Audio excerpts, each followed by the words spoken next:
নমস্কার, পায়েলস কিচেনে আপনাদের সকলকে স্বাগত। আজ আমি বানাবো আনারসের একটা রেসিপি, যার নাম হচ্ছে আনারসের চাটনি। এই আনারসের চাটনি খুব টেস্টি একটা খাবার। এই আনারসের চাটনিটা আপনারা বাড়িতে কিভাবে খুব তাড়াতাড়ির মধ্যে আর খুব টেস্টি বানাতে পারবেন, সেটাই আজকে আমি আপনাদের করে দেখাবো। আমার এই আনারসের চাটনিটা যদি আপনাদের ভালো লাগে তাহলে কিন্তু আপনারা লাইক, কমেন্ট আর শেয়ার অবশ্যই করবেন। আর যারা এখনো পর্যন্ত আমার চ্যানেলটা সাবস্ক্রাইব করেননি তারা কিন্তু অবশ্যই সাবস্ক্রাইব করবেন আমার নিত্য নতুন রান্নার রেসিপি পাওয়ার জন্য। আর সাবস্ক্রাইবারের পাশে যে ঘন্টার সাইনটা আছে ওটা কিন্তু ক্লিক করতে একদম ভুলবেন না। ওটা ক্লিক করলে আমার প্রতিটা রান্নার রেসিপির আপডেট আপনাদের কাছে খুব তাড়াতাড়ির মধ্যে পৌঁছে যাবে। চলুন দেখে নিই এই আনারসের চাটনির জন্য আজ আমি কী কী উপকরণ রেখেছি।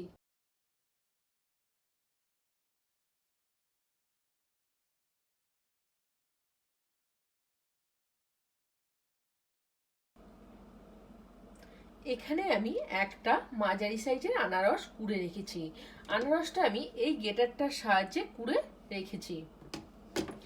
এই আনারসটার জন্য এখানে আমি চিনি নিয়েছি 100 গ্রাম।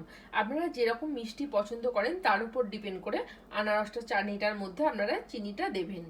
এছাড়া এখানে নিয়েছি ড্রাই ফ্রুটস। এখানে আমি ড্রাই ফ্রুটস রেখেছি কাজু আর কিশমিশ।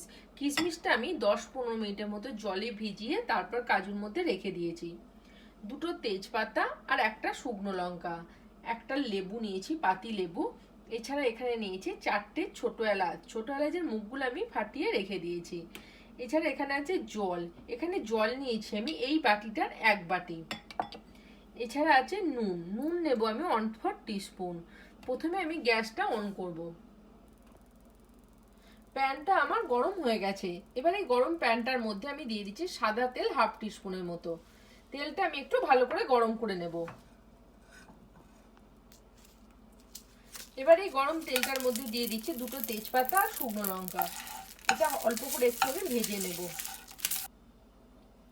তেজপাতা শুকনো লঙ্কাটা আমি অল্প করে একটু ভেজে নিলাম। এবার আমি এর মধ্যে দিয়ে দিচ্ছি গ্রেট করা আনারসটা। আনারসটা থেকে অনেকটা রস বেরিয়েছে। এবার এটা আমি খুব ভালো করে মিশিয়ে নেব। ভালো করে আমি একবার মিশিয়ে নিলাম। এবার আমি এর মধ্যে দিয়ে দিচ্ছি 1/4 টিস্পুন নুন। এই নুনটাও আমি খুব ভালো করে আনারসের মধ্যে মিশিয়ে নেব। এবার আমি গ্যাসটা মাঝারি আঁচে করে দেব। মাঝারি আঁচে করে দিয়ে আনারসটা আমি ভালো করে ফুটিয়ে নেব। যতক্ষণ না পর্যন্ত আনারসের কালারটা চেঞ্জ হবে ততক্ষণ আমরা এটা ফোটাবো। 5-6 মিনিট ধরে আমি ভালো করে ফুটিয়ে নিলাম। এবার আমি ভালো করে একবার মিশিয়ে নেব। আনারসের কালারটাও কিন্তু চেঞ্জ হয়ে গেছে। এবার আমি এর মধ্যে দিয়ে দেব জল। এবার গ্যাসটা আমি একটু জোরে করে দেব।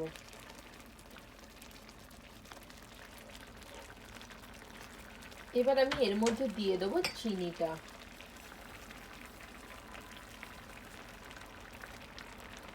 এবার এটা আমি খুব ভালো করে মিশিয়ে নেব। চিনিটা দেওয়ার পর খুব ভালো করে আমি মিশিয়ে নিলাম। এবার আমি গ্যাসটা আস্তে করে দেব। আস্তে করে দিয়ে এটা আমি চাপা দিয়ে রেখে দেব।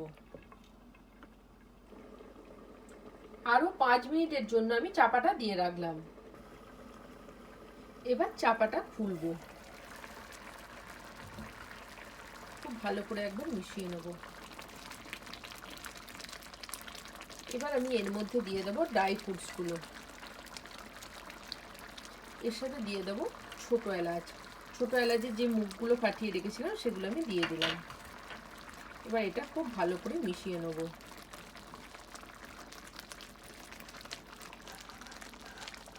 ভালো করে আমি মিশিয়ে নিলাম। আপনাদের একটা কথা বলে দিই, আপনারা কিন্তু চিনির পরিমাণটা একটু টেস্ট করে দেখে নেবেন চিনিটা ঠিকঠাক আছে কিনা। আমি দেখিয়ে নিয়েছি আমার চিনির পরিমাণটা একদম ঠিকঠাক আছে। এবার আমি এর মধ্যে দিয়ে দেবো পাতিলেবুর রস। যে একটা পাতিলেবু নিয়েছিলাম ওটা রস করে আমি এর মধ্যে দিয়ে দিলাম। রসটা দেওয়ার পর খুব ভালো করে মিশিয়ে নিলাম। এবার আমি গ্যাসটা অফ করে দেবো। এটা কিন্তু আপনারা একটু রস রস রাখবেন আনারসের চাটনিটা, তাহলে দেখবেন খেতে খুব টেস্টি হয়। এবার এটা আমি ঠান্ডা হওয়ার জন্য রেখে দেব। আনারসের চাটনিটা ঠান্ডা হয়ে গেছে, এবার আমি এটা পরিবেশন করব।